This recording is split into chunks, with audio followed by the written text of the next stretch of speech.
দোল পূর্ণিমা দেখো বেরিয়ে গেছি আমরা রং কিনতে। দেখো আমরা বেরিয়ে গেছি দুজনে, গুল্লু আর আমি। দেখো এখানে রঙের কি বাহার, তাই না? তাহলে বসন্ত এসেই গেছে, তাই বন্ধুরা চলো খোলদার খোর চারিদিকে দেখো বসন্তের আহ্বান দিয়ে দেখো রঙের দোকান পসরা সাজিয়ে নিয়ে বসে পড়েছে আমাদের এখানে রং খেলার গলিতে রঙের দোকান। আর এখানে তোমরা বিভিন্ন রঙের আবির পেয়ে যাবে। আর আমাদের এখানে এখন বেশিরভাগ আমরা আবিরই খেলি।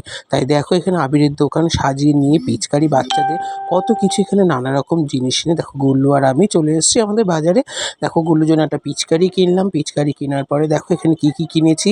তারপর পিচকারির যে জল বেলুন বেলুন ছুঁড়ে ছুঁড়ে মারবে, একটা রং খেলার একটা মজাই আলাদা, তাই না বন্ধুরা? নীল দিগন্তে এই ফুলের আগুন লাগলো নীল দিগন্তে। তাই চলো দেখো ফুলের আগুন লেগে গেছে নীল দিগন্তে। তারপর এখানে আমরা এক এক করে দেখো বাড়ির পথে আমাদের রং কেনা কমপ্লিট। তারপর দেখো এখানে আমরা বাড়ির পথে বেরিয়ে আসলাম। এই যে রঙের দোকানে দেখেছো প্রচুর দোকান, সব দোকানে রং তুলেছে। তারপর এখানে দেখো গুল্লুর কিছুটা মুখোশ ভালো লেগেছে, তাই দেখো ওকে আবার একটা মুখোশ পরিয়ে আমি দেখছিলাম যে কোন মুখোশটা ওর মুখে শ্যুট করে।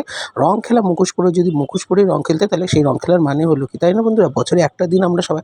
তারপর গোপালের জন্য একটা ঘাগরা কিনলাম, কারণ গোপু সোনাও তো রং খেলবে। তারপরে রং টং কিনে নিয়ে দেখো গুল্লু সাজিয়ে নিয়েছে রঙের পসরা।